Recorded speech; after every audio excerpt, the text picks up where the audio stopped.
live struggle legacy. It's a whole movement. I got you, big baby. I keep the struggle live struggle, live music. Pay attention to how we do it. And so my dog who never made it out.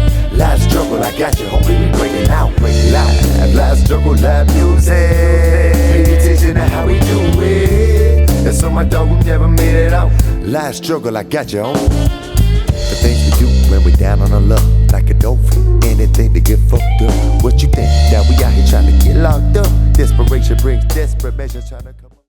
Hey everybody, it's your boy MP, Live Struggle Legacy, and welcome to the Live Struggle Legacy Podcast, Season 3. Now, real quick, if you haven't already done so, please make sure you hit that subscribe button, hit that like button, hit that notification bell. If you're listening on a streaming platform, please make sure you hit that follow button, download, save, rate us, drop a comment in the comment section, start a conversation. If you have a question for our guest, please drop it in the comments, start a conversation.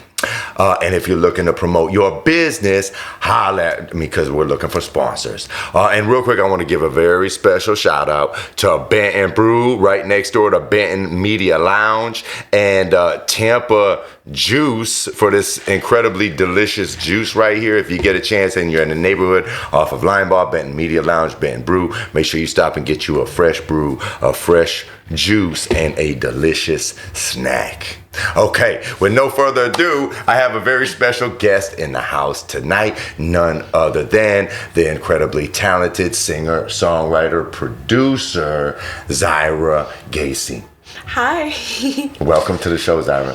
Hi. So it's a pleasure to have you on the show. I'm excited to get to learn more about you as we share your story and your brand with our audience here. So the first thing I like to do is do kind of an icebreaker, right? So you discovered us through watching one of the podcasts, right? Yes. Excellent. So I always like to know what resonated with you because, you know, Live Struggle Legacy is kind of a niche podcast. We have a very, very niche thing. We celebrate people in their passions, and it all actually started in the Federal Bureau of Prisons. Yeah. But of course, we're not trying to stay in there. So now we're out, and ultimately I dedicate this entire show to my late brother from another, Timothy Big Baby Lewis, rest in peace, big homie. But I just like to know if you know, what about our show really resonated with you, and how did you feel aligned to be able to come out to the show and share your story and your brand and your music? I think the authenticity of it. That's what's up. Yeah. Because it's really hard to find that in an industry. You know, I appreciate that a lot. Honestly. I appreciate that a lot. I mean, that's something that's an ongoing theme with, you know, with this show and what we try to do, because ultimately, you know, authenticity is the highest frequency, right? So yeah, I appreciate you recognizing that, and that tells me that there's definitely something authentic about you and your brand, right? If we're resonating at the same frequency. So now the next thing I want to know, because, you know, I got to look at your bio just a little bit. I always like checked out your page, and I saw some of the things that, you know, I definitely saw the music. I definitely saw the passion for the animals and whatnot. I would love to get into that, right? But so tell us, you know, who is Xyra Gacy? How did you become Xyra Gacy, and what's your live struggle? However far back you want to go, take us there. Okay. I was born in DC, and I was born to a single mom. And she lived with my grandfather, who was in the CIA, and my grandmother, who she was a homemaker, but she was somewhat a model back in her days. She did some modeling, especially for like Calvin Klein and stuff when we first started. And then when I was 4, she got diagnosed with cancer. Oh, I'm sorry. And she passed. I'm sorry to hear that. Unfortunately. Your granny passed when you were 4 years old? Yeah, my grandmother. I'm sorry to hear that. And I forgot to mention my father. He he committed suicide when I was 10 months old. Oh, geez, I'm sorry. Sorry to hear that. It's okay. And yeah, I mean, you know, it happens. So then when my grandmother passed away, we decided to go to Costa Rica on a vacation, and my grandfather really liked Costa Rica. He thought it was beautiful, and by that time I was 7 or 8, and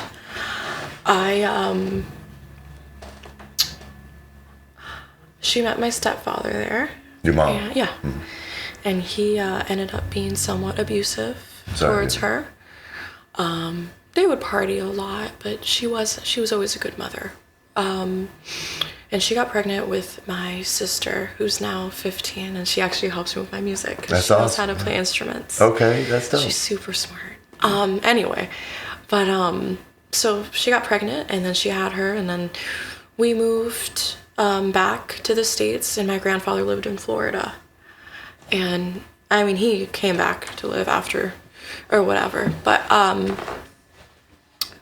we stayed with him for a little bit, and then eventually we brought my stepfather over here, and we lived here for a little bit, and then my stepfather went to jail finally for a little bit, and then we moved to New Mexico, and I lived there for a short period, about through elementary school to middle school.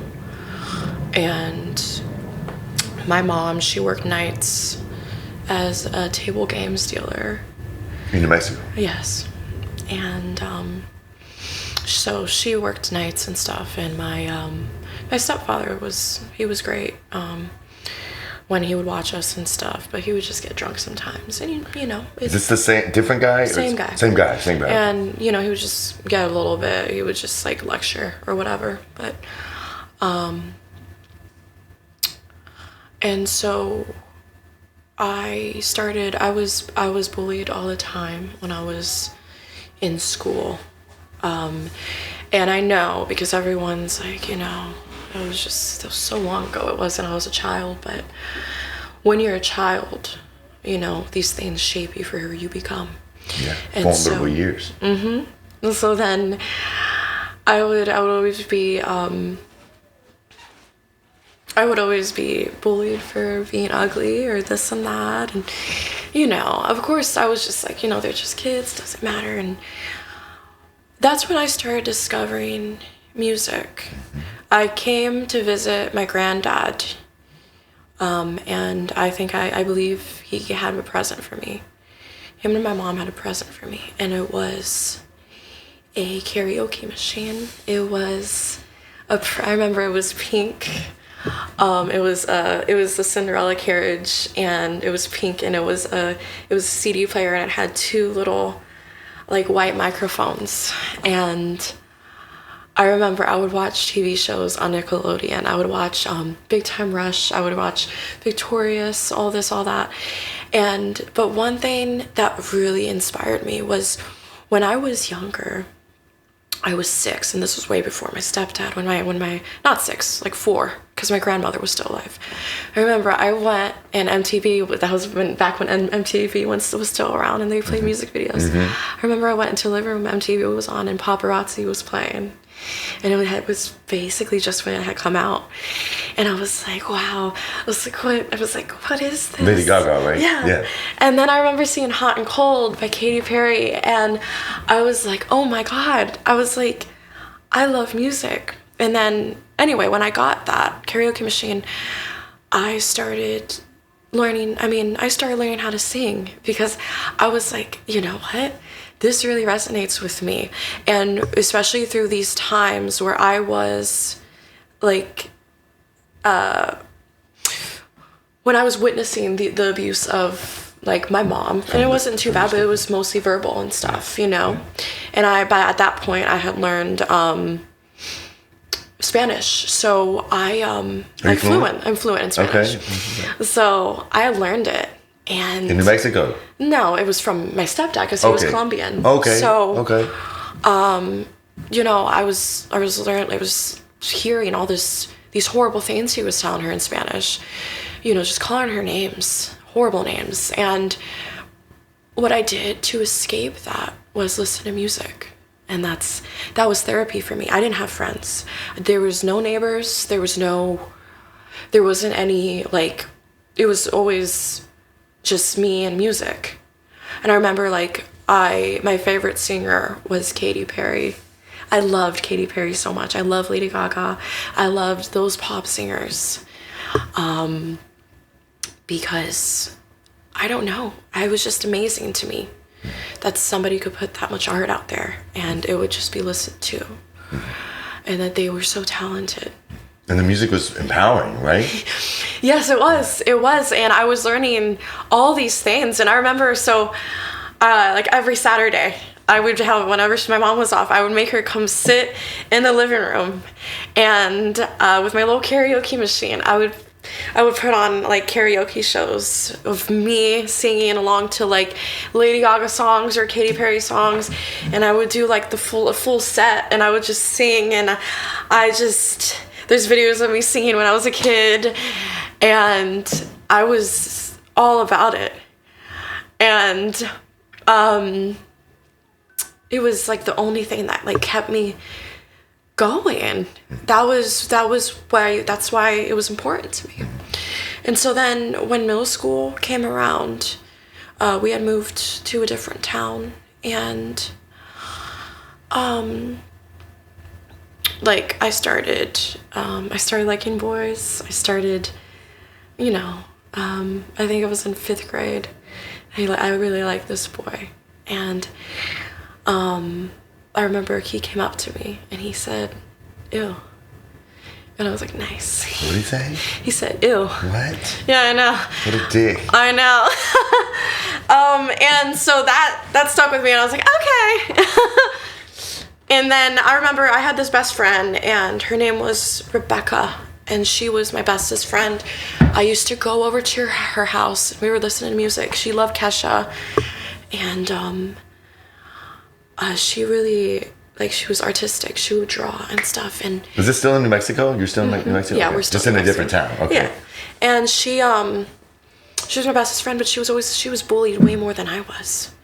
Because she had glasses, and it was like textbook, like people who get bullied. Yeah. Yeah. But she was the sweetest girl, and I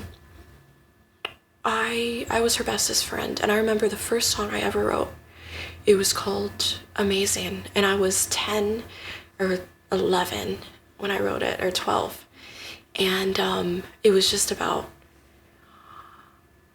about when people make you feel horrible, but you're like a diamond in your heart. And it's so weird because like the songs I had written when I was like 10 and 12 and like 13, those songs are way better than the ones I wrote, because I didn't know about life yet, and I was still like in this fantasy world, and I didn't grow up yet. So it was easy for me to come up with lyrics that were way more introspective and way more like referencing other things, and I don't know why.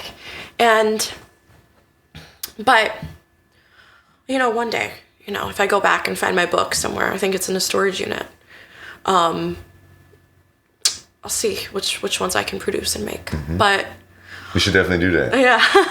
But anyway, so then when I was in middle school, or when I was like in 5th grade, there was this girl, and she had like everyone like loved her. She was popular.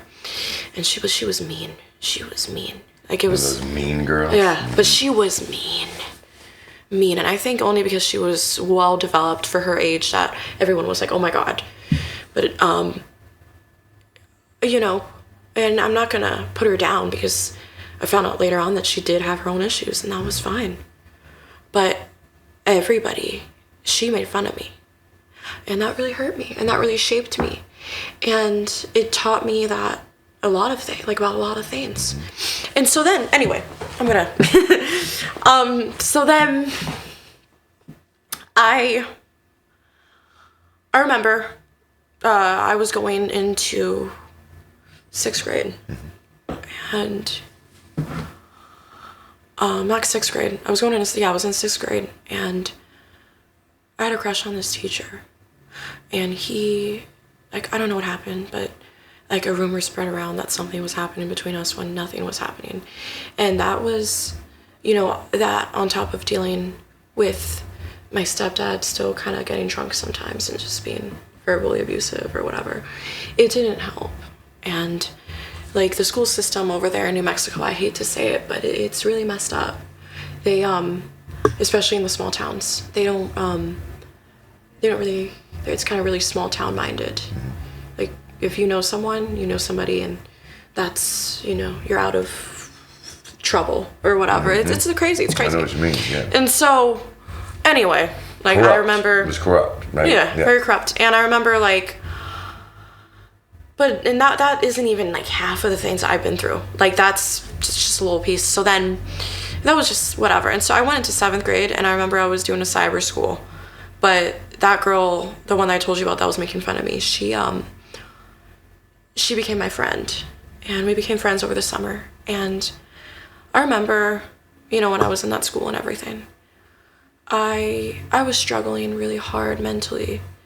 I wrote a paper about my emotions and stuff. I had a lot of emotions back then, and it was really difficult for me when I was younger to deal with. I had no confidence. I didn't believe that I was beautiful, and I didn't believe that I mattered to the world or anything. I feel like a lot of people, they go through that, and that is essentially like what, you know, what I mean, it's a really horrible thing to go through. And so anyway, so time passed, and my stepdad eventually, like my mom, she had gotten home late one night, and my stepdad, he lost his shit. He was throwing things at her, and it got really bad, and I called the cops, and he went away for a little bit. My mom he went to prison for a little bit, and my mom got a new man, and I was 13. And he, anyway, long story short, he ended up, like raping me. Oh my God, I'm sorry.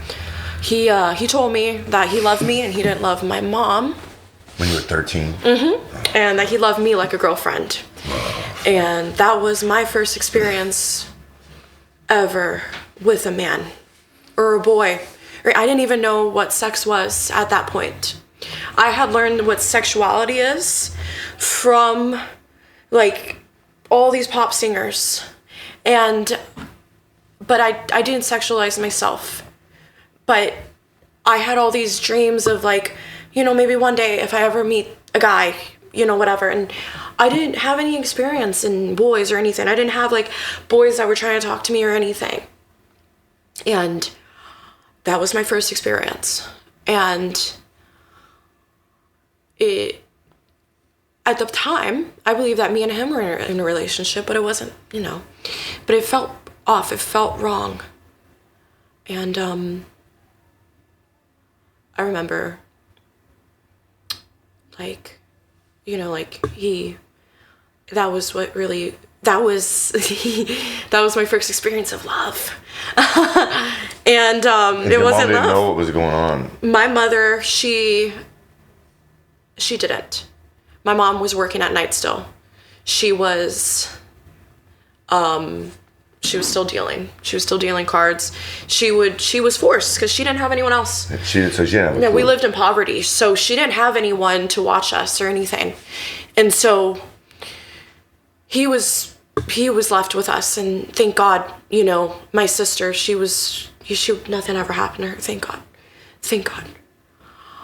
She was like 7, 8, no, I'm not sure. 3, I don't know. She was 6. She was 6. And it's not like he was violent with it. It was just he was decepting, you know, like grooming me. And I remember I was going through all this, and so I started falling behind on school. Really bad. And then I go into school, and I mean, he didn't tell me not to tell anybody, and I ended up telling my friends. I was like, I have this new guy, this and that, because I didn't know what was wrong. I didn't know. And well, how could you? You were 13. I know. He's supposed to be a guardian. I know, he was 28. And how old was your mom at the time? I think she was 32. I'm not sure. But he had his own kids, right? And then I found out that he was the dad of the girl that I became friends with that was bullying me before. That was bullying you and you became friends with? The girl that you said had her own issues? Yeah. Holy shit. That's crazy. And I remember I told her friend that I slept with him. And she found out. And yeah, then they told, like, the police, and since it was on a native reservation, only you were living on a reservation. Yes, everything's federal. Like we had to move to a reservation. Yeah. We had to move to a reservation because we had to move out of our house because we couldn't afford rent anymore because my stepdad wasn't there. So we moved to her side piece's, like, friend's house or whatever. And it was a nice house. Like architecturally, I love that house, but it was really scary. Anyway, so then, like, I was going through a lot. I shaved my head. I was going through a lot. I started, like, drinking. I started smoking cigarettes. I never did weed or anything, but I was terrified. So what happened? I was trying to fill in some blanks. So you said you told friends at school and they found out, and then authorities got involved? They got involved, but they didn't do anything. So was he still in the picture? Uh-huh. So he was still with your mom? Yeah, so... And did your mom found out and stayed with him? Well, after, it had been going on for like 6 months. And then after, when the police came or whatever, I think he was on a trip or something, and then, you know, she was like, of course she was mad. You know, of course she hated him. She wanted him to die. As like any mother would. Mm-hmm. And I hate to say this, because I love my mom, but ever since then, you know, I really think that in my formative years and when I was growing up, like, she could have done more for her children. And I understand, like, now as I'm grown up and now that I have to pay bills and now that I have to do things, I understand, like, she had to stay with my stepdad because she didn't have any other income. And he wasn't mean to me. He didn't touch us, he didn't hit us, nothing. The guy that went to prison? Yeah. Okay. But the guy, I guess she just latched on to this other guy because she didn't have any other. Yeah. And she trusted him. She really liked him, I think. Even after the fact? Mm-hmm. And she stayed with him for how long after? No, she actually, no, not even after the fact, no. As soon as that happened, of course she left him. Okay. No. My stepdad eventually got out of jail. She got a lawyer, everything. They got out of jail. My stepdad never hit her again. Never. Sometimes, you know. Was he protective of you? Oh, hell yeah. And he didn't want to, he didn't go after the guy? No. The guy was bigger than him, so. But, and also, he doesn't speak any English, so. Okay. So anyway, back to what I was saying. When I was going through that. That was really bad. But if we rewind a little bit, because this has something to do with me. Mm-hmm. When I was not with him, when I was getting abused by this man, he would take me to hang out with his friends or whatever. And there was this man that was his friend. He was a really nice, like white boy. And he was tall and he had his own coffee shop. He was sweet. And he had 2 kids. And I remember we were all hanging out. And then he comes up to me and we just started talking and stuff, and he was cool. But he was like 35, 34. He had kids like around 7 or 8. He wasn't with the baby mama anymore or anything, but we ended up I liked him a lot because he was like, he noticed that something was off with how the guy was treating me. And this is the same guy that actually abused you, that assaulted you, right? Yeah, that was his buddy. His buddy okay. was noticing that things were off, and so he didn't do anything about it. But he, like, he ended up, like, coming over and, like, making out with me all the time. I know. And this is another grown man, and you were 13, right? Mm-hmm, but you were still 13 at this time? Mm-hmm. And it sucks. It really sucks because he told me, he was like, we're not going to do anything because you're not 18. And I was like, that's good, that's fine. But I ended up having feelings for him. And that's where I messed up, because even after this whole thing happened, because he had nothing to do with it, he actually got into a fist fight about me because he was like, the guy was like, I don't know, like boasting about abusing me to his friends, like at a campfire or some shit. And he like ended up fighting him. And I wasn't there, but I remember he came over and he was all beat up, and like he like slept in the guest room because he was friends with my mom's roommate or whatever. And I went in and we just talked, and I don't know. I was 13. He told me, I remember before I left the state when everything was done and my stepdad came back into the picture and things were better and I was done being abused, that he would wait for me till I was 18 and this and that. And then we moved to Florida again, and I was 14, and for a year I remember like I was like, I love that man, like, you know, like I love that man, this and that. But he wouldn't even talk to me, he wouldn't even text me, nothing. And obviously, and I was a minor, and that's, I understand now, but he could have just said, hey, you know, you need to grow up, this and that. He never did. He just kind of left me hanging, and I was there alone. And so I would go online and I would talk to like men or whatever, and I ended up meeting this like teacher online, and he was, I think he was like in Des Moines or some shit. And he was what? He was like in Des Moines or some shit. Des Moines, I don't know how to pronounce it. It's like Iowa.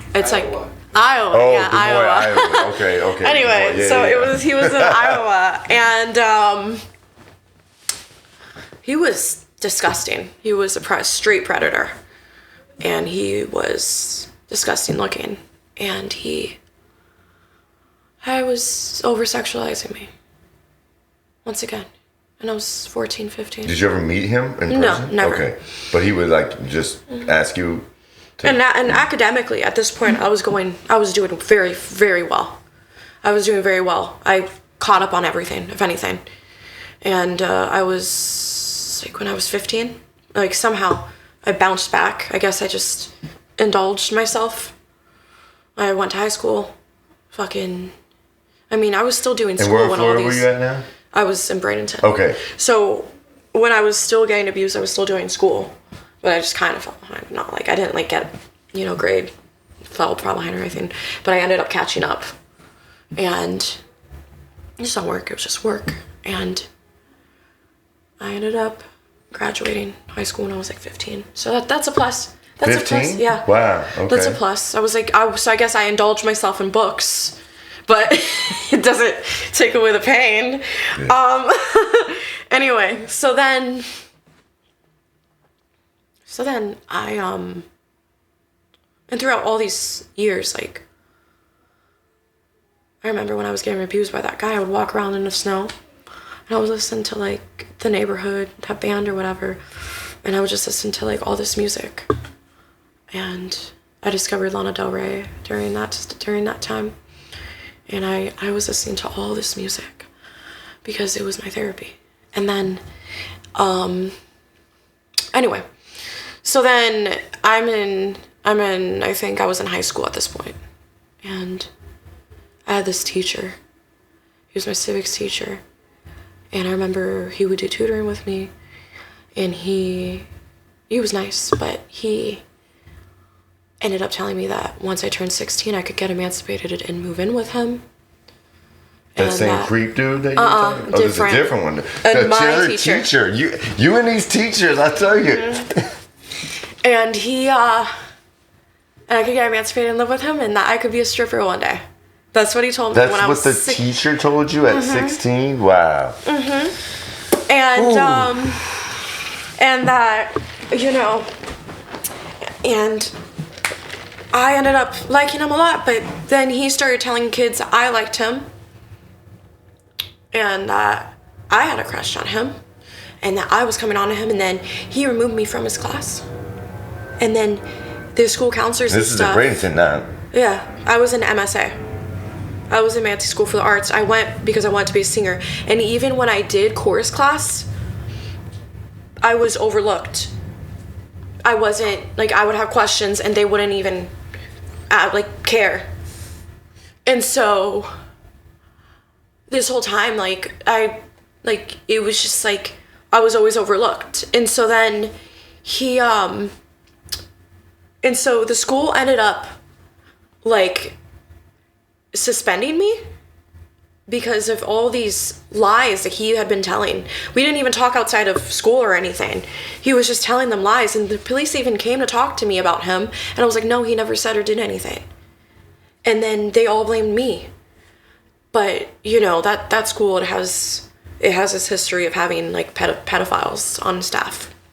So, it's whatever. But then I was like a scapegoat or whatever, and I was like, you know what, fuck it, I have to go somewhere else. Ended up, but during that time, I was online, and I was looking for advice, and so I ended up meeting a man online, and his name was Elliot, and we talked, and we ended up having a 2-3 year relationship online, and he was 35. And he abused me emotionally. He wasn't mean, but he would have these emotional breakdowns and leave me for days without hearing from him. And I would be like, where are you? Are you okay? And he would be like, I'm gonna kill myself. I was 16. He's a grown-ass man. No, I was actually 14 when I met him. And he's in his 30s. Mm-hmm. He was like, I'm gonna kill myself, this and that. Oh, it's your fault, this and that. I'm gonna kill myself. And I'm like, no, baby, it's okay. No. I'm so sorry. And he groomed me. He was trying to. He was telling me that we were gonna get married one day and this and that. And oh my God, he would call me every night. And he worked in a courthouse, filing papers or some shit. And he lived with his parents. And anyway, so I remember one day, right? Because I kind of looked similar, physically. And so in my head, at that point, I was like, okay, maybe it's because I am a little bit more mature than most people my age. And I was like, okay, maybe that's why, Maybe that's why, that I was just telling myself a lie. But in my gut, I had this fear, this disgusting fear, he was an actual predator, okay? And I'm like, okay, now that we're all looking at it traditional. So, one day,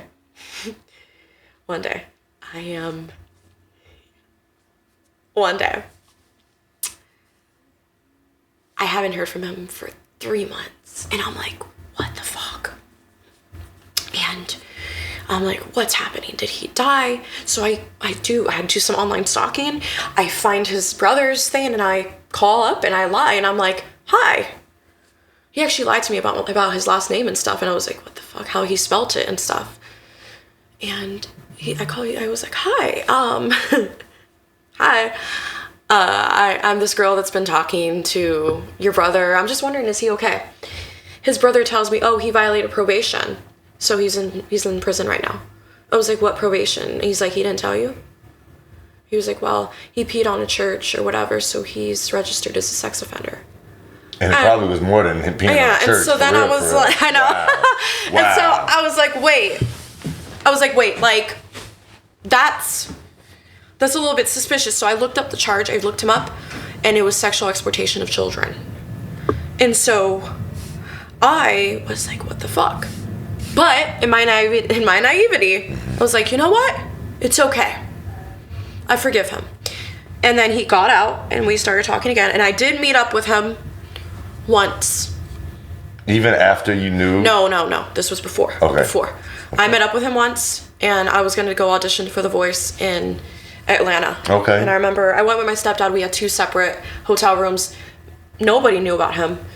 And I was in my own separate hotel room. And I snuck in the guy. And...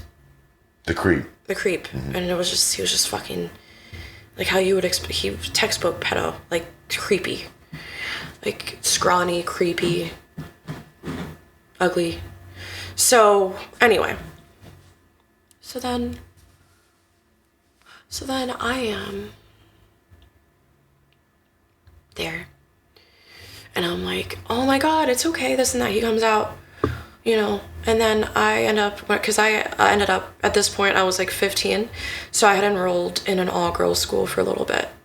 Just wanted to try it out. And I met this friend of mine, and me and her hit it off, and I went to her house. I met her brother, who was my age.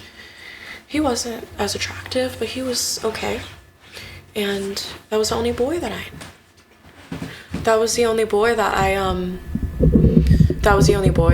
had known. You know? Yeah. Your age, you mean? Yeah. And so you finally got somebody that's and I was crying over this dude, and I was like, okay, like this dude's nice, whatever. I got with him. I ended up ghosting that dude because like something was off there, obviously. And he was also like texting me being like, oh, you know, I was with my buddies at the bar and they said that I should leave you, this and that. The grown-ass man texting the 16-year-old girl. I know, right? Anyway. Right? That's what it was, though, right? And he would bitch about me not working, too. And I was like, when I was like 14, and I was like, okay. He's like, I'm sorry, you don't have a job, this and that, and you have to go to school, and you mooch off your parents. I'm like, are we in, like, child. Like, are we, like, in the 1920s for factory workers? And fuck. Anyway, so, back to what I was saying. Get with this guy. This pedo dude, he tried to get with my best friend, my homegirl, day one homegirl that I met in MSA. And, like, he was all texting her because she knew him briefly through me because that was my man. And she was helping, you know, she would always listen to me cry about him. She was my bestest friend. He was trying to get with her. She told you, though, right? After, yeah, of course. And I was like, listen, there's something off. And then I checked his Instagram following.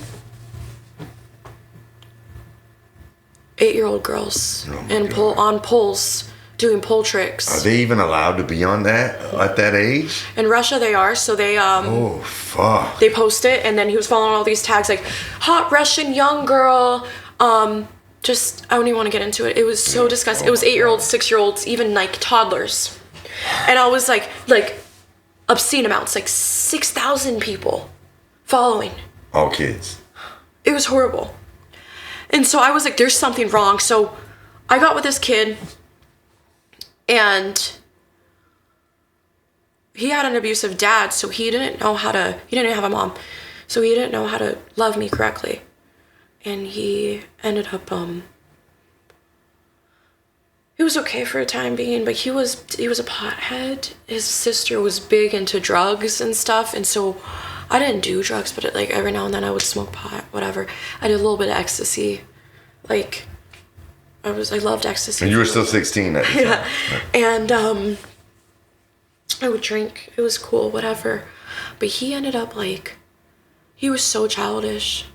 And I would tell him, I'm like, hey, listen, like, I believe that when you're with somebody, you don't look at like stuff online. You don't look at like porn. You don't look at anything because you're supposed to be with that person. Mm-hmm. I think it's oversaturated. I don't think you should do that, you know? And I caught him a few times. Like, I would get his phone and it would just be the tab open. I'm like, it broke my heart. I already had all this trauma. He was looking at porn or talking to other girls? Oh, no, just porn. Okay. And I'm like, bro, like, I would get ready for him. I would get lingerie. I had a good figure for, you know, like anything a young boy would want. I had boobs. I had this. I would get ready. He would ignore me and play video games. Not even sit next to me. Stay in a chair in front of the TV and not even look at me. And I would just be like, okay. And then he ended up, I remember he would call me names. Tell me I was brain dead, that I was such a bitch, that this and that that I'm ugly, and whatever. So then time passes, and he had to go to foster care for like 2 weeks or so. Not even 2 weeks, like a month or two. And he would sneak out and see me, whatever, it was fun, whatever. He comes back and he starts acting different. He's weird. And he's more mean. He doesn't spend any time with me. Like, I mean any time with me. And I'm like, what's happening? Right? So he's like, I'm texting him, I'm like, hey, like, when are we gonna hang out? For weeks. He's like, I'm at my friend's right now. Sorry. Stop texting me. And then I would be like, hey, like, I would try and call him. He would scream at the top of his lungs every time. He would answer and scream at the top of my lungs, shut the fuck up, leave me the fuck alone, you stupid bitch, this and that. I know. And so then, I'm like, something's up, right? And so I'm hanging out with my homegirl, whatever, and she's like, hey, and she's like, you know, he's acting weird, this and that. I turn 18 eventually, right? Were you still with him? Yeah, I was still with him. I turned 18. So you were with him for a couple of years. Yeah, I turned 18 eventually. I actually, you know, when I was with him, when I was 16, 17, 18, yeah, I was in college. I was doing online school. I was in college. And I was going for finance. But I was mentally fucked. I didn't know what to do. And so then, long story short, I ended up eventually finding out that he cheated on me with a meth head, like an actual meth head, like a girl that did meth. And, you know, not to bag on them, like, you know, people have their own things, but it's like, this girl was even like, hey, like, because I talked to her. It's like those memes, you know, like, you see it's like, oh, and you can just tell whenever it's whoever's in his following, like, who the girl is. My homegirl had warned me, she was like, there might be this one girl, I don't know. And then I found out that I got cheated on, and I was like, it broke my heart completely. But I still forgave him, and when I found out, I went to his house, I slapped him in the face, and we still had sex that night. Because I didn't know my self-worth. And then I eventually, when we were fighting one day, I said some out-of-pocket things. And I mentioned her briefly, and he grabbed me by my hair, and he dragged me up the stairs, and he put my face into, he was trying to suffocate me. He put my face into the mattress, called me brain dead. He was on top of me, and he was throwing my shit out the windows. He was hitting me. And so, anyway, eventually, I left him. I found, I hope you left him after that. Oh, hell yeah. I found this guy, you know, because I was living in poverty. Like, my mom and my stepdad, they really couldn't afford much. So I was So what working. was your grandfather during all this? The CIA man? He's retired, and he's a functional alcoholic. But okay. He's like one of the only father figures I've ever had. But where was he during all this? Just drinking? Mm-hmm. Drinking. Okay. He doesn't know. He didn't know. Okay. It's none of his business. And you weren't living with him anymore? No. Me and my mom. Oh, he was living in Costa Rica? No, he was living in Branson in his own house. Okay. We were renting a house over here. So that's what I was trying to see, like, you know. Yeah, so, long story short, I left that dude. Then I got with this other dude. He was cool. He owned a Tesla. He was really controlling, verbally abusive. Fun. Not abusive, up? just like man? yeah, just like he's like 20 something. Okay. He was like, you're a whore, and I was like, But you were 18 now, right? yeah. He was yeah. He was like, that doesn't excuse anybody talking to you like that. yeah, I'm no. just He saying, was like, you're a fucking whore, fuck you, bitch, this and that. I was like, okay, whatever. He had a Napoleon complex. He was like this Small tiny. dude. Yeah. Anyway, I made a few songs about him Okay. in my last few albums. Yeah. I was gonna ask you, like, are you doing music? So long story short, then I met this nice guy, and I really hit it off with him. It was this other nice guy, and he was everything I ever wanted, and we got married for a little bit. Oh, you were married? I was married for a little This isn't the short guy, this is somebody else, right? Yeah, Okay. and I'm still legally married. Okay. We're taking some time. Okay. And he's letting me live my wild life, and he wants me to follow my dreams. Okay, cool. So he's letting me do whatever I want. Yeah. And he's a great man. Okay, excellent, But, excellent. You know, we're separated. And so through all of this, I was serving and I was doing this. I ended up financially advising for a little bit, and I hated it. And I went into dancing. And I was a dancer I danced at this place called Peekaboo in Bradenton. That's right by the car dealership I used to work at. Yeah. You know what I was telling you? I used to get gas, so we used to get gas vouchers. Yeah. And then I would go to that gas station right there where yeah. they sell all the food and shit. And at the time I was dating this girl, and I already know that she probably was thinking I'm at Peekaboo's. Because she would see my location. I'd be over there getting gas. I'm like, damn, she probably think I'm over here peeking. I wasn't, but sorry, go ahead. But I know exactly what I said, yeah. So I ended up in a weird, strange relationship with the guy who ran that place. How long were you at that place? A couple months. Were you there recently? No. So this was like 2-3 years ago. Because the finance manager, matter of fact, all the people from the dealership, they would go there. Like, that was their spot. So they would be like, Peekaboo's. Yeah, go ahead, my bad. It's okay. So he was nice. It was amazing and great. We didn't even really have a serious thing. It was just a little thing. We didn't even do much. Mm-hmm. And he got mad because I wanted to go back and I wanted to follow my passion of loving dead people, because I have a really big interest in death. I always have. And I wanted to see if I could apprentice as a mortician and a funeral home.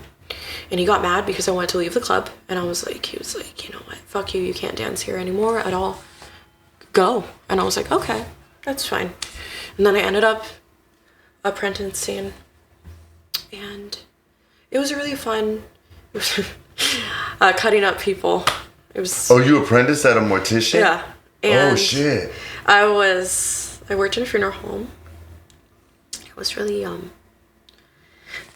It was great. I mean, where did you get the interest in death and dead people? I don't know. I honestly, I had a little gothic phase. Okay. I had a little gothic phase for a little bit, but then it wasn't just about that. I just always think that the science of it is fascinating, and I've always been really spiritual. And so, like, I have a gift, a really good intuition, unfortunately. And so, like, it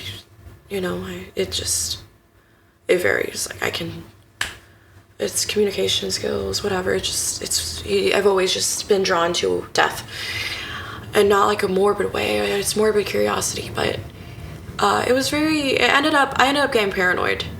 My first case, or whatever it was like a mother and child that got killed in a pileup. Damn. On the road that I would take to work. Damn. 75. And they were in the same casket together. Fuck. And so it was really tough. And so you see death every day, you're gonna think about you're gonna die one day, right? Yeah. So, and oh my God, my friends are gonna die one day. Oh my God, I'm gonna die one day. I'm gonna die one day. You're gonna die one day. So when you're driving, you're like, it could be me. It could be me. And I was like, I am too young to be having this stress. So I was like, I need to get out of here. I need to go do something else. And so I was like, you know what? I'm young. And And my confidence was at an all-time low. I was like, I'm young. I need to do something. So I ended up dancing again. This time I was 21 at this point. And I ended up coming into Tampa. I ended up working at places. And I got hired at a club. At this club called...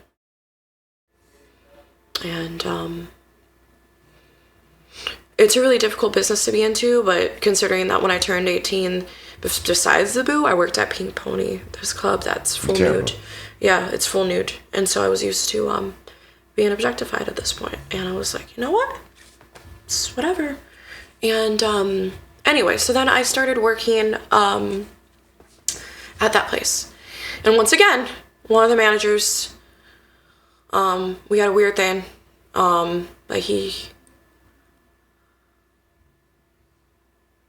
I wanted something with him a little bit, but he was kind of dumb.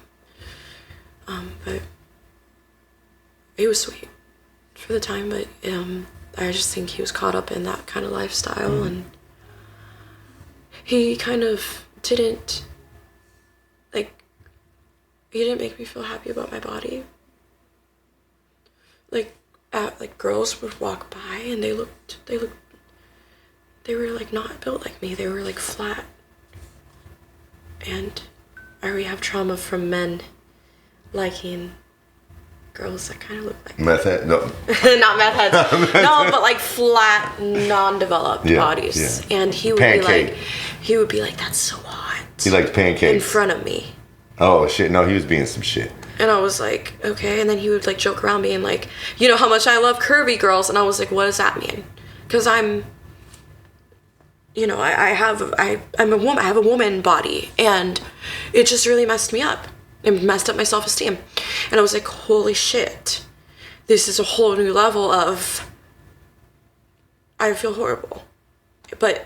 And he was just using me for sex. And I don't really want anything serious. I don't want to get married. I don't want to do anything crazy. And we weren't even serious. I just thought maybe he could like me a bit. But I couldn't even talk to him half the time. And then I moved. I left. And I went to a different club. And it was called Xyra in Sarasota. Mm-hmm. And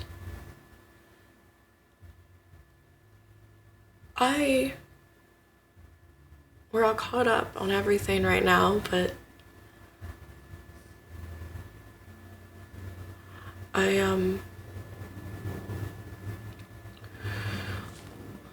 aside from this, let's get into when I started making music. When I was 18,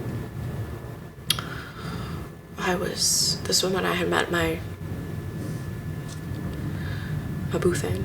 I'm sorry? My ex-boo thing. Okay, the one that woman? No, my boo thing. My one that I married, the guy that I married. Yeah. That The was guy when I that's first actually a met good him. guy. You said the one when guy. I got the good guy or whatever. That was when I met him or whatever when I was 18. Right. Yeah, the actual good guy. Okay. When I met him, or whatever, that was when I met him. I was 18.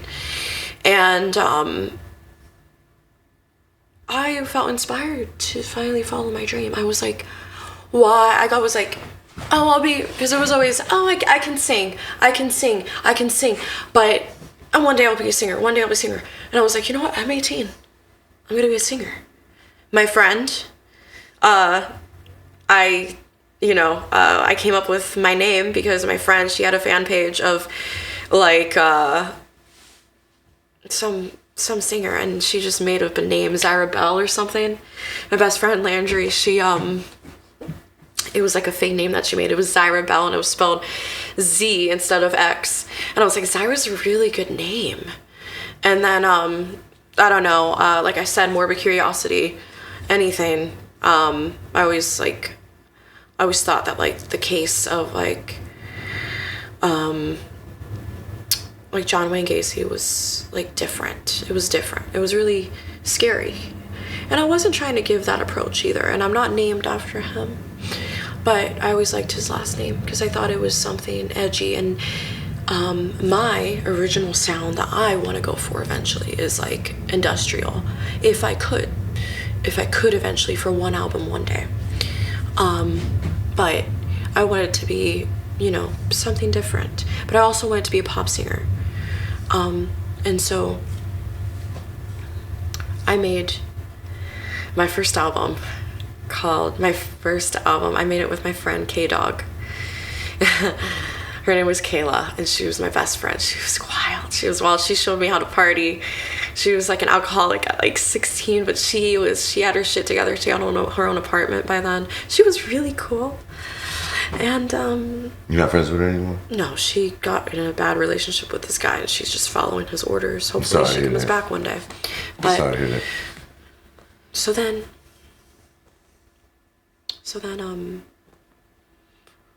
we made that Mad Weird diss track, and it's about my past. It's about the guys, What's the name of all the the track? guys. It's called that Mad Weird diss track. That Mad Weird diss track? That was my first album That title's kind of ever. dope. My first album ever is called That Mad Weird diss track, and it has Chili's Parking Lot in it. It's just all funny songs, but they're, you know, it was my first album that I ever produced and mixed and made, and I was like, it was just me. And you made the And beats, everything, the whole thing. Everything. And I was just like, it's not well produced, but it's good. It's not like bad, you know, stereotypical like SoundCloud, you know, bad things, you know. It's actually quality. But it's like it's funny. It's funny. You haven't released it, have you? Yes, I have. Is it on platforms though? Yes, it is. It is? Because I thought I checked your platform. I thought you only had the one album. No, right? I have a bunch. Okay, I guess I didn't dive deep enough. I apologize. Because I normally like to do deep dives on my guests. And, you know. And I came up with that in 2022. Okay. And that's when I started like gaining some traction, not a lot. And then I just found out that I had, one day I went into CVS, and this beautiful lady that worked there, this girl that worked there, she was like, "Oh, you're Xyra Gacy." I was like, "What?" And she's like, me and my friends listen to you. No, and I was like, "What?" And she's feeling. like, that's a really good feeling. I know, I was like, "What?" And I'm like, "Oh my God." And she's like, "You're Xyra Gacy." She's like, "When are you coming out with the next album?" Because I was like, okay, like, I'm not gonna make music. Like, that was so bad. And then I was like, you know what? I have to make music. And then I came out with my other single called Amish Coke Dealer. And I came out with Landry, my friend, was on it. And it's actually quality, and it's really good. And then I came out with Gone Mad in 2023. And Gone Mad was a dark conceptual album that was based around a storyline of like this road that I would go out after working and stuff. I would always go on little drives, and there's this road in Palmetto, and it's like so rural, but like there's no lights, and it's so scary looking. And I was like, what if like it was just like a scary road, and that like with weird stuff, with weird things happening, but you know, I didn't have the budget to do with actual cinematic the video things, but I did do a few videos somehow. And it was a conceptual album. And it was like, like in Amish Coke Dealer, I was a nun that abandoned her faith. And then, but she was also like doing shady stuff on the side. Like she was like she was like a distributor or some shit. And it was like bags of flour. And then I made another one where my homeboy, Tony, I made a song about him on the album. It was called Tony Tropicana Interlude. And it's my favorite song. It's a fan favorite. And because I just love how crazy it is. It's very weird. But he was my homeboy. And I just made it was like an anthem to him. It was like that's my dog. And it was a funny, nice song. And I made this video where I stopped being a nun, and I was a news reporter. I dyed my hair. I was a news reporter. Did all this, and then she was trying to find where he was because he was missing. I had all these missing flyers. I went to promote the album. I got big missing flyers of me, and I put them everywhere in town. But then it said, stream gone bad. And people were texting me or commenting, being like, because I had mini flyers as well everywhere. They'd be like, I took one of the flyers, and it's in my house, this and that, blah blah blah. And I would sign the flyers and just stick them or whatever, and people would go and find them. And to this day, like, some people are like, I still have your flyer up in my bathroom, this and that, blah blah blah. And I don't know how I came up with it. And then eventually we started getting on that road, and it was scary. And I did Bag Fumblers. That's another video that I did. And it's like me as a reporter, I'm like going down the road, and then all of a sudden I get stopped by my two friends because they were featured on that song. And they were like all scary in the road. And then they attack me, and then I come out as a different character, as like some weird like cryptid that's like all like scary. And I really tried to be artistic with this album. But I remember during that shoot, my friend Landry crashed my car in a ditch, and so we had to Oh, while you were making it? Yes. Oh, and so I had fake blood everywhere. There's fake blood all over me, and so there was blood in the road and everything. And so we were just there, and then people passed by and they saw a crashed car like in the road, and blood everywhere. Like, and I was like, fuck. And they thought like we hit an animal or something. I was in a leotard, and I had fake blood everywhere. And then the cop comes by and he's like, hey. And I had on these crazy black contact lens, and I'm just like, hi. And he's just like, I was like, I'm sorry, I'm shooting a video. He's like, what's up with the blood? And I was like, it's fake. And then he was like, okay. And then we waited for the tow truck and stuff to help me get out the ditch and stuff. And it was a crazy night. And then on top of that, my other collaborator, K-Dog, she was all drunk, and she was all like, I'm leaving, this and that. We got into a whole fight with her. And anyway, so then I came out with Parasite, which was the next video. And I had a bald cap. I was supposed to be Parasite. I was actually working at the funeral home during this time. So I had my homeboy because they had extra like soil that went from digging graves. Just the soil. And I needed bags of it. So he got me a bunch of bags, and then I put it in a baby pool. I watered it, and I had on these crazy contacts. I was bald. I looked like I had on all this makeup. It was cold. It was in December when we filmed this, and I was in this. It was in black and white. It looked scary, and it was Parasite. And I was like, oh my God, I'm gonna do this. And it was such. Did you shoot a video for every song on the album? Almost. Okay. I never finished Story. Maybe one day. Did you promote it? Back. I tried. Because I checked your page. I didn't see. Well, once Gone Mad was done, I had to stop Gone Mad. But then.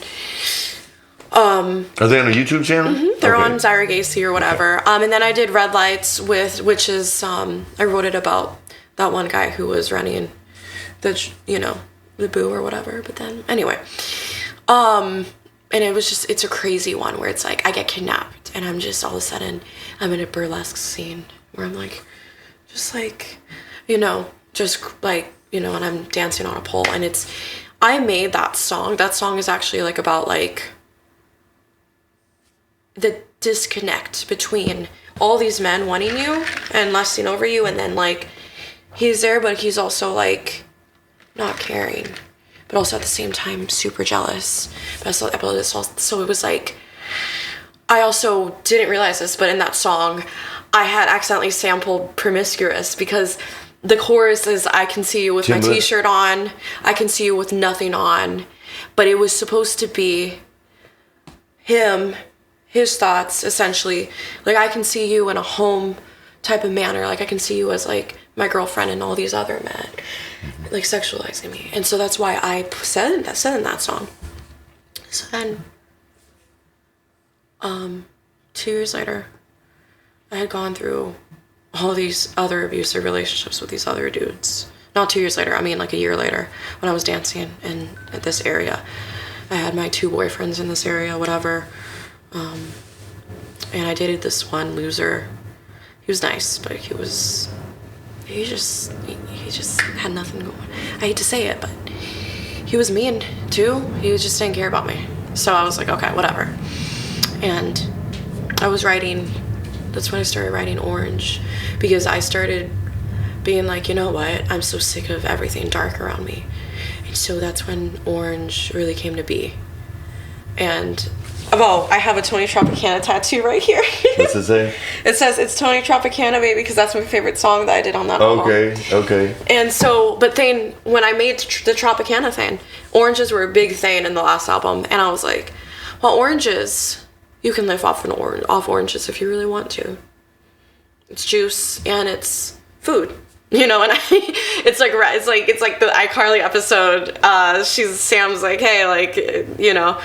Anyway, so, and I was like, I remember the first song that I wrote was A Fox on Your Beach reminds you of me. And it was because I had met this guy in the club, and he was like a Sony exec. And he said that he would send my stuff over because I had demos and stuff that weren't like the funny music or anything. Are you sure it was a Sony exec? Yeah, he was. Okay.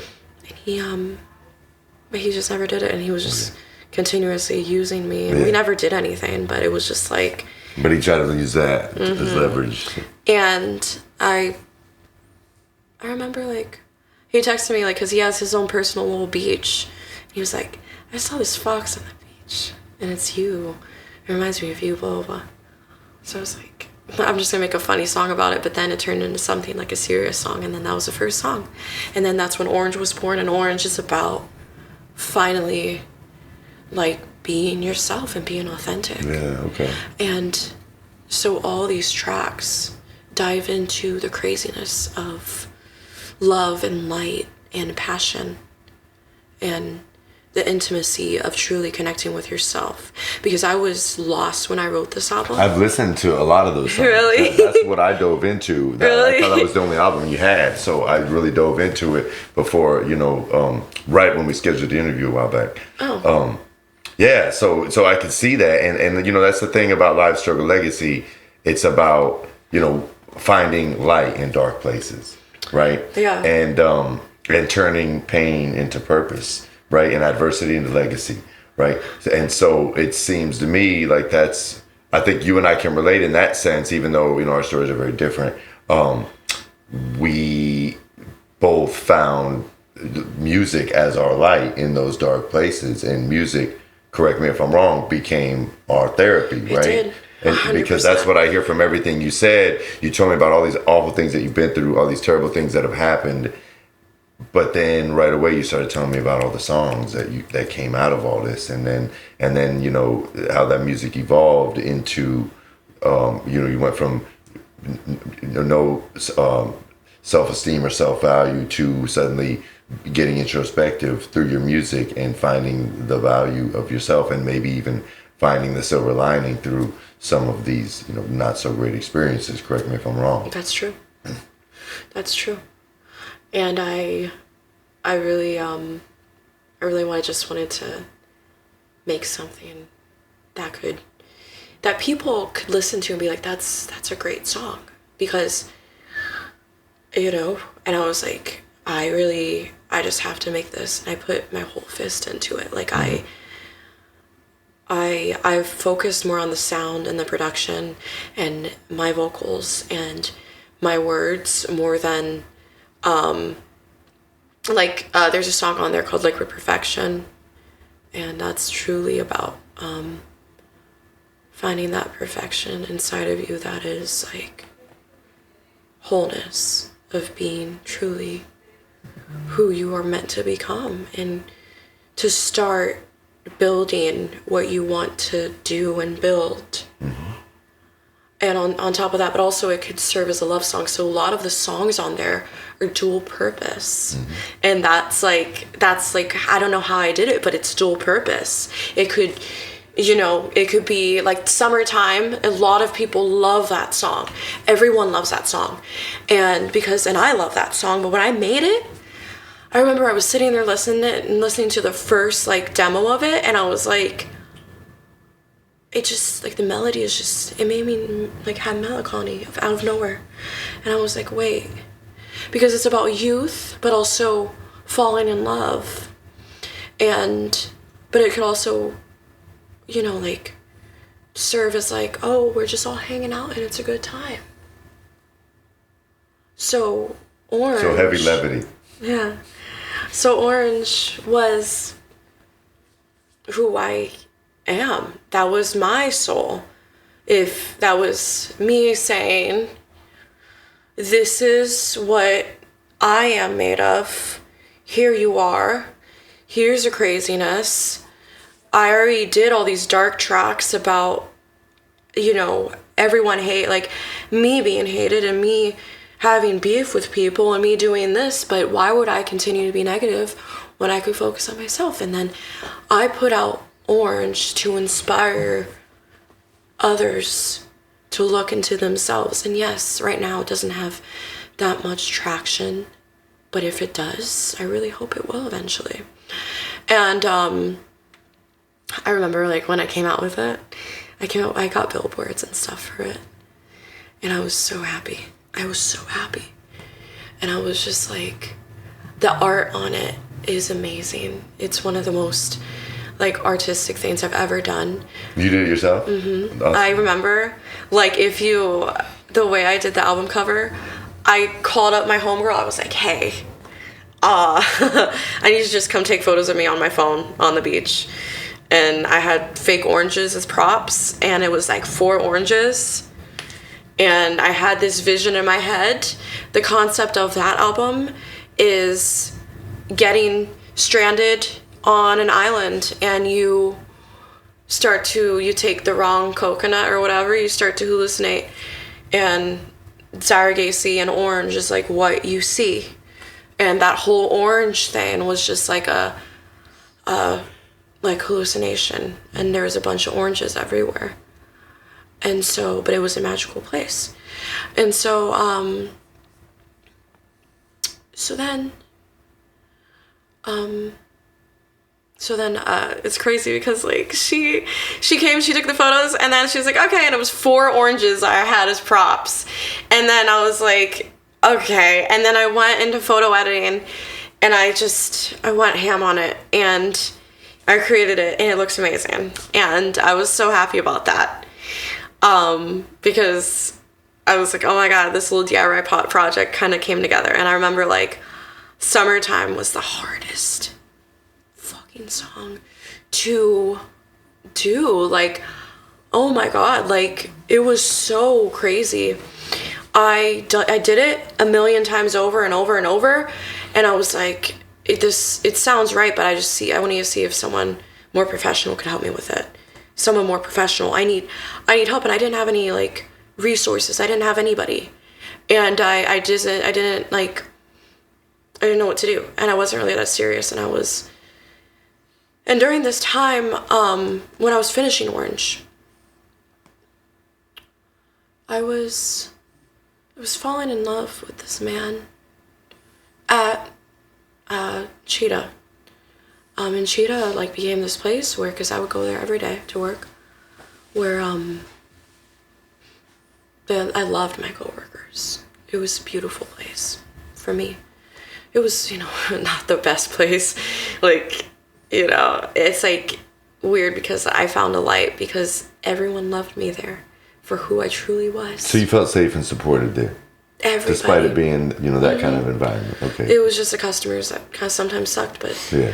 I learned. But your coworkers. My coworkers were amazing, but I fell in love with this one coworker, and we never did anything. It was the most pure, innocent type of love. He just had a lot of problems emotionally, and he was in avoidance, so he was very scared of everything. We never did anything. We never even saw each other outside of work. But he tried to ghost me to make me like think that he didn't like me, but I'm too I know my men, you know. So I realized that he had feelings for me, and I told him, I was like, you're in love with me. And then eventually, like, he was like, yeah, you're right. You're right about everything. You're right about everything. And we had this strange connection where, and it's unlike other. I've never had sex with this man. I've never done anything intimate. We've never even kissed. The closest thing is just brushing hands on accident, or me just trying to purposely do that. I felt like I didn't see myself in anyone else ever. And I felt like he was like a part of me. Because we were so similar, it was scary. It was like, I met me. I would see the way he talks to people. Like, even how I'm talking right now, he would talk. He would dance when he was bored like I did. It was like, it's not like he mirrored me on purpose. I noticed these things about him, and I was like, this is scary. The twin flame kind of thing? Yeah, it was a whole different thing. And, like, so what happened was, I loved him so much. And this is the scariest part. This is the scariest part. I wasted a year. He stopped talking to me like last July, and I was still going. I was writing him these beautiful paragraphs, like beautiful paragraphs. And I could tell like he loved it. He loved it. He cared for me. Like it was very like knightly how he was like in love with me. Like it was like princess, like knightly, like a knight, because he treated me like I was above him, and I wasn't though. But he didn't understand because he didn't know my struggle. Mm-hmm. He didn't know like who I truly was because he never got to know me like that. But he knew that I was sweet and that I was different, mm-hmm. and that I had a heart unlike all these other people that he was around. And so he fell in love with me, and like it was weird because I was able to tell how he felt without him saying anything. Mm-hmm. Mm-hmm. And I was like, I understand you and it's okay. I was able to tell these things about him, and he never because everyone else didn't treat him like he was weird. His coworkers started hating him because he started acting different because he didn't know what to do because he was like in love with me. There was all these feelings that he withheld, and still to this day. What happened was, and this was very recent, this was last month, I lost myself, essentially, stopped, and this is the bad part, right, because I was so happy with the romance that I gave to him and the words I gave to him. I truly loved, for once. I truly loved, and I don't think I could ever feel this way again. I know I'm young, but I've been through a lot, and I know you guys, everyone now knows this, but I truly loved him. I don't think I've ever been that in love before. Like more than you love your husband? It was two different kinds of loves. Okay. But I guess love's complicated. Yeah. My past husband or whatever, he, the one that I'm separated with, I fell in love with him, and he's still the kindest man I've ever met, mm-hmm. But he didn't understand me, unfortunately. He doesn't understand me on that kind of level. He didn't, because he didn't understand, and I don't know why. I truly, and so it was different. It was a different kind of love. But this man was it was different. I don't know why. Mm-hmm. We never were intimate, but I feel like was more intimate with him than I ever had been in my entire life. That's a different kind of whatsoever. Yeah. And even though he couldn't even talk to me, he would just stand there and shake. But he would want to be near me, and he would be looking at me when I wasn't looking at him. And he didn't even look at me sexually, and I was half naked. I was in a bikini, or in a lingerie. He didn't even look at me that way, and he wouldn't even look at the other girls. It was just me. It was the purest form of love ever, and nobody like when I would explain it to people, they would be like, "Oh my God!" But what happened was, I was tearing myself apart over him because I was neglecting my needs. I thought it was normal for me to be ignored because I have such compassion and intuition that, like, I'm right on the ball with a lot of things. And I knew that he was so deeply in love with me. It got to the point where I told him in a text, I was like, I know you think I'm the love of your life. And eventually he was like, you're right about everything. And he would, like, have these little mental breakdowns about it because it was a different feeling, you know? It was a scary feeling. You know, whenever nobody was around us or whatever, he was a bartender. So whenever nobody was around us, he would be like, hey, you know, I have these feelings, this and that, you know? In his own way. And it was never like, it was never sexual. It was so pure. Never. Mm-hmm. And he was just like, you're right. And he just didn't know what to do. And I would never say that he was any less of a man just because he didn't know what to do. If anything, we were built of the same soul. Like, it was like if somebody split. Twin flame. Yeah, if somebody split the same soul. And it was so scary. The scariest thing, but the most passionate thing I've ever. And so that's why I started, like, on Instagram, I started posting these quotes. I started being so happy. And what happened was, when things started getting good, because we had our ups and downs, right? But even then, like, I would text him these crazy things, on and off, up and down, whatever.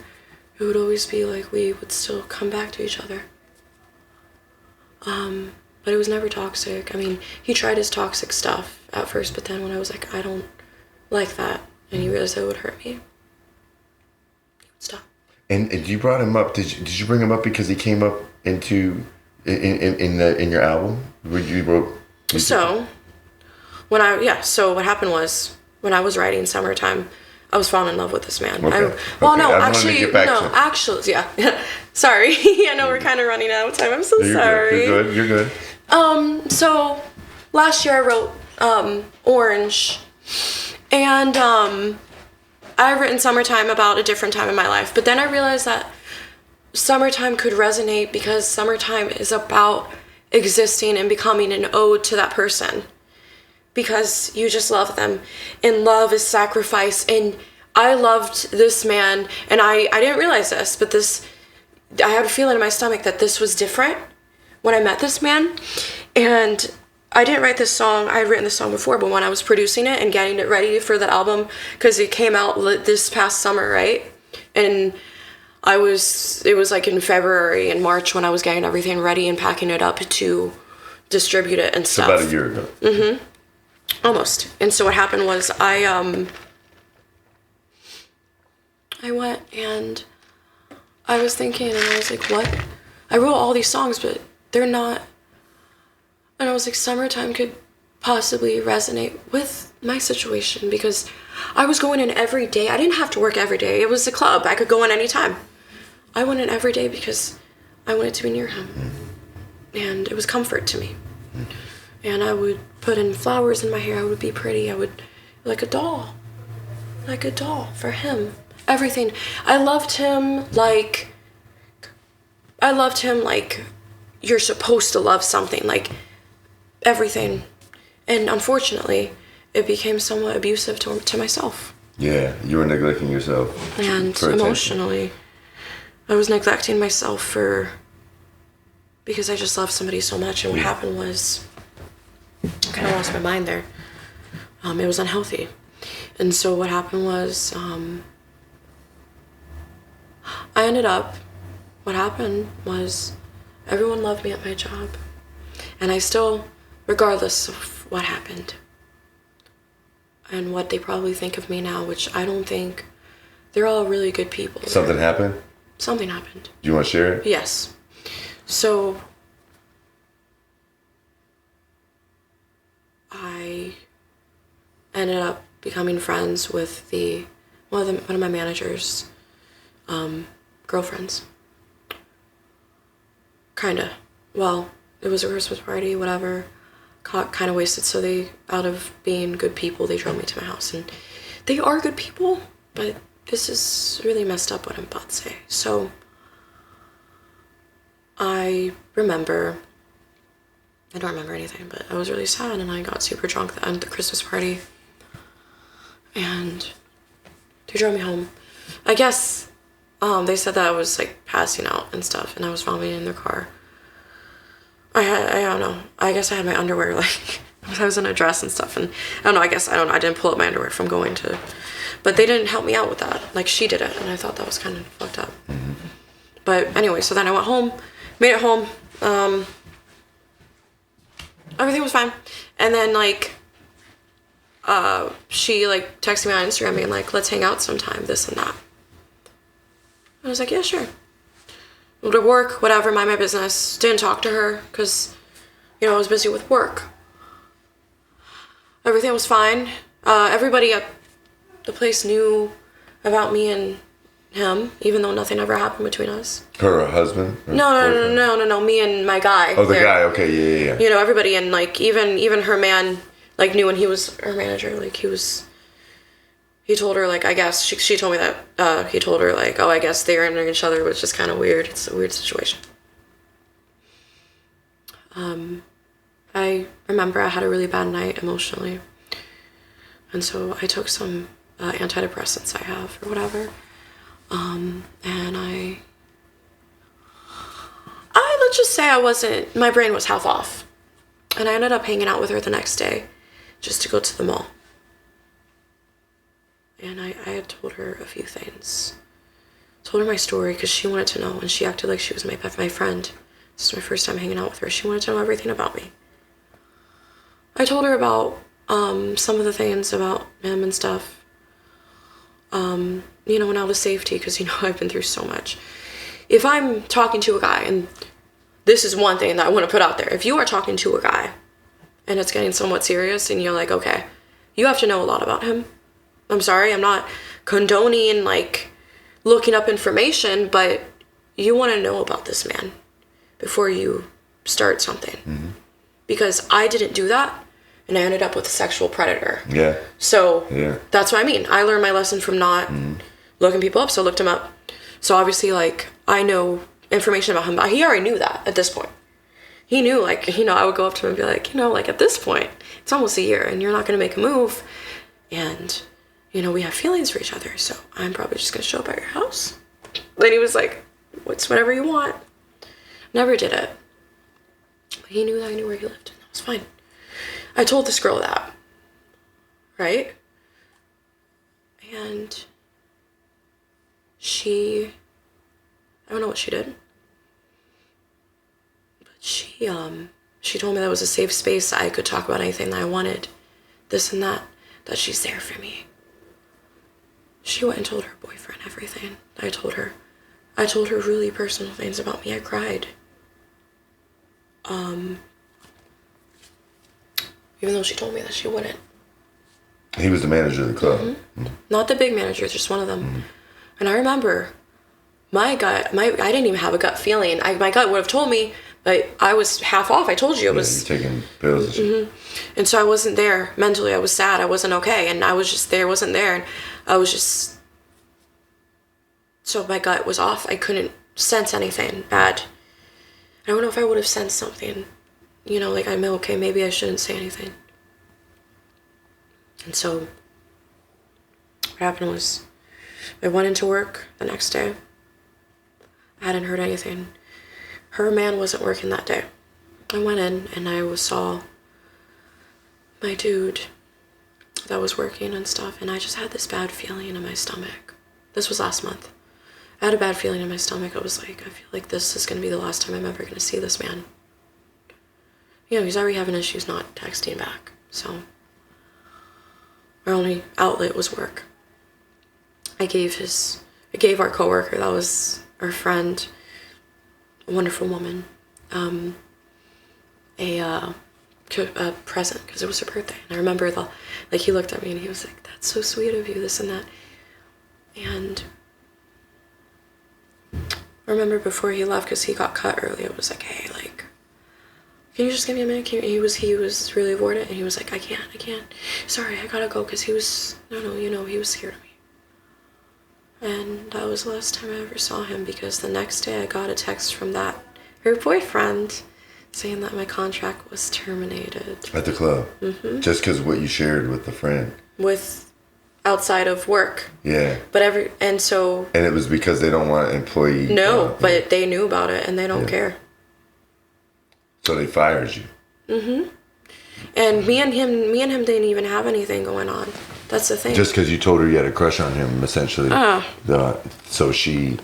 Yeah. She got close to you to take advantage of that situation and extract. Well, I mean, the managers knew. Everybody knew, so it wasn't an issue because we didn't let work affect it. Yeah. You know, it's one thing if you let work affect it. We didn't let work affect it. Yeah.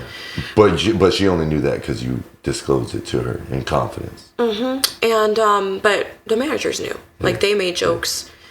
Her boyfriend was even kind of on my side. Like, I overheard him being like, hey, like... But so what was she in the club? Nothing. She didn't work with us. So how did she end up pulling strings to make that happen? Just by... Well, I met her at our Christmas party, and she was my manager's plus one. Yeah.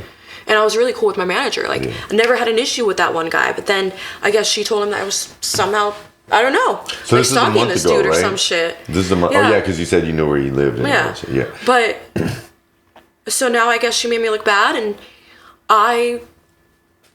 so that devastated me. Yeah. Yeah.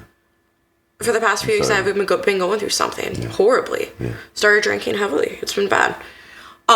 Because that showed me, I'm terrified to show my authentic self, but here I am. Because why not? But that kind of showed me to not, because I was my authentic self with everybody. And that was the one place where you actually felt safe and you felt like you could be your authentic self. And that's so hard to find. But again, like you said early on,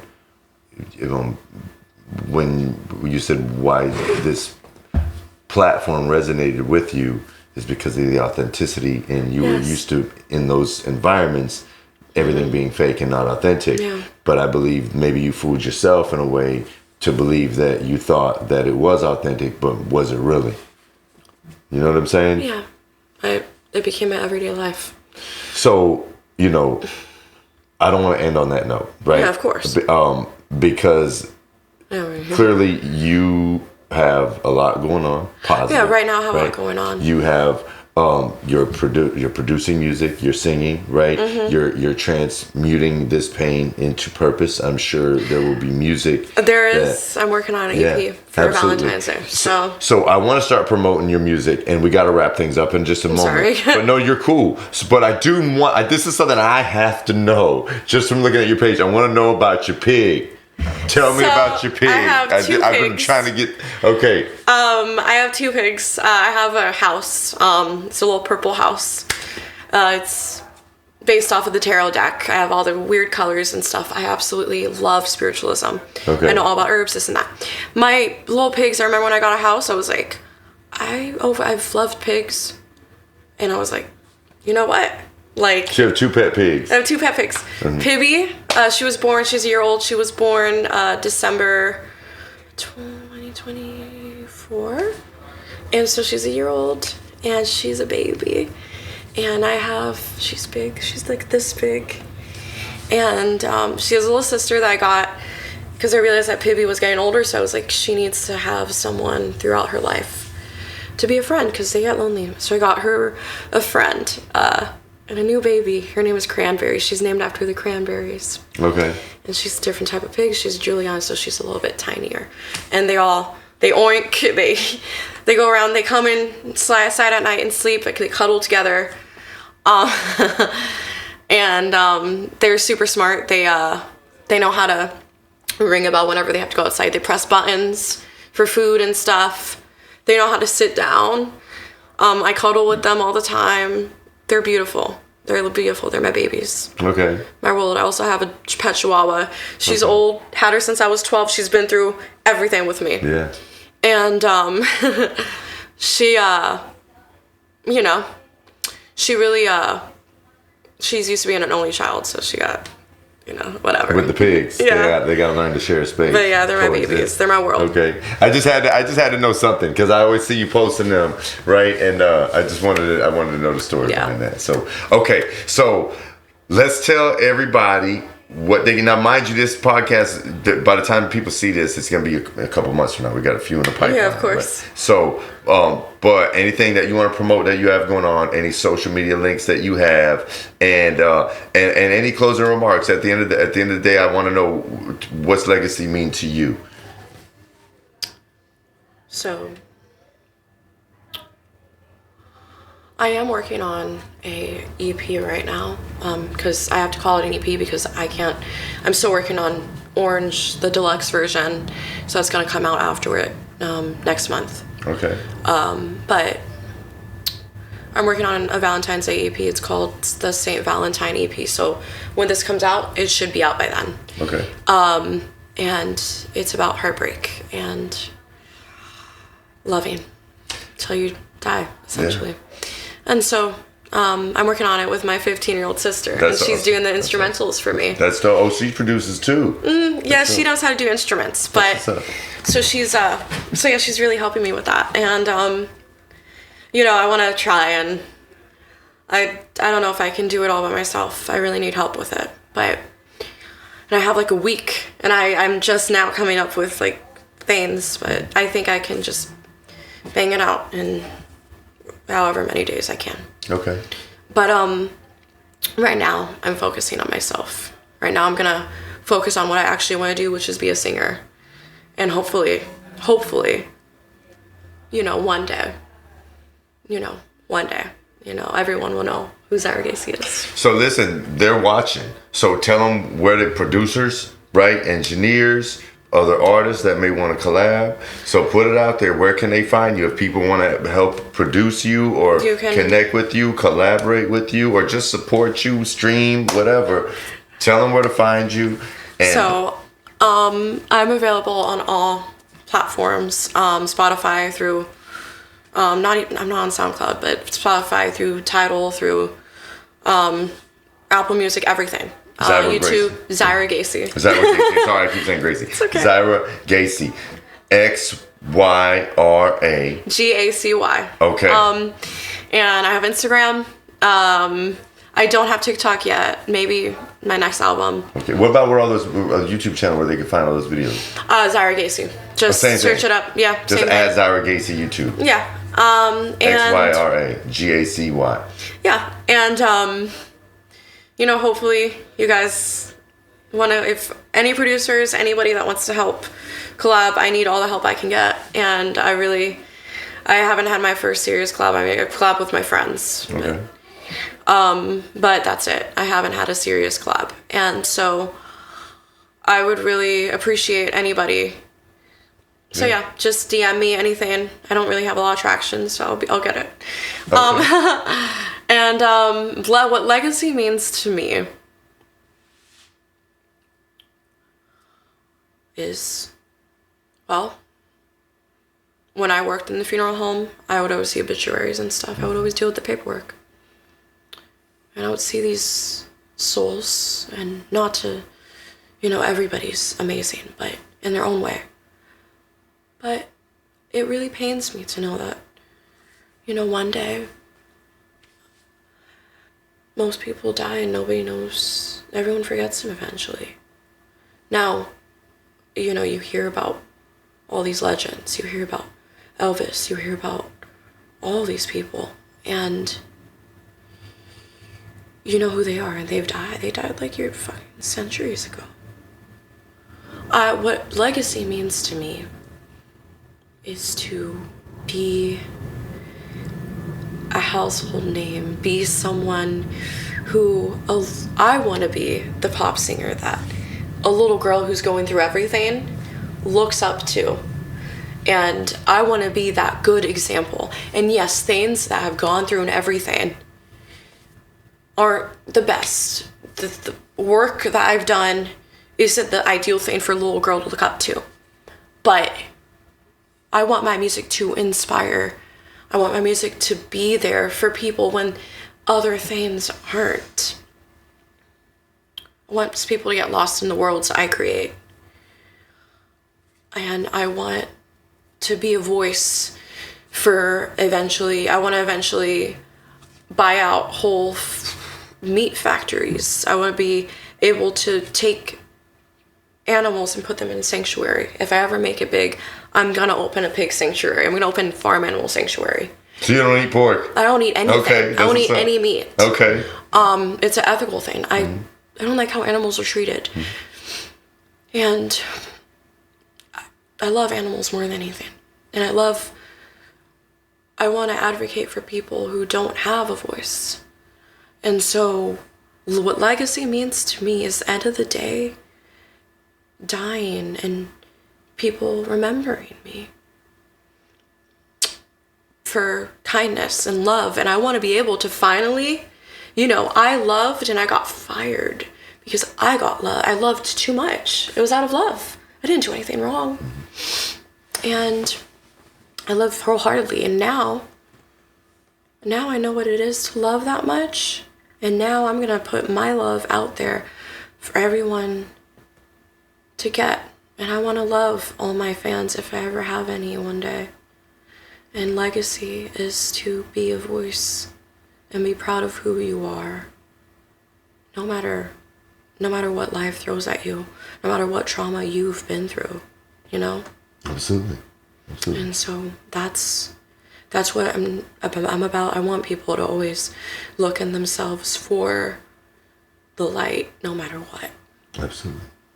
And I've been having a really tough time with that lately, but now I'm starting to see that I can be somebody, and I'm going to work on that. I'm going to work on myself, and hopefully one day,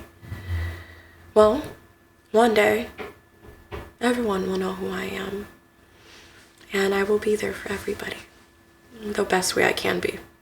Beautiful. So that's what legacy is. Beautiful, beautiful. Thank you for sharing that, and keep building that legacy and giving those gifts to the world. That's what Live Struggle Legacy is all about. It's about giving your gifts to the world, inspiring others through story, and demonstrating that we can find light in dark places, and that we can transmute pain into purpose and transform adversity into legacy. So thank you for sharing your story on the show tonight, Xyra. Of course. Xyra Gacy, y'all. Make sure you check her out on all platforms. Check out those videos. And if you want to collab or you want to start a conversation, drop it in the comments, y'all. Thank you so much for coming tonight. Thank you.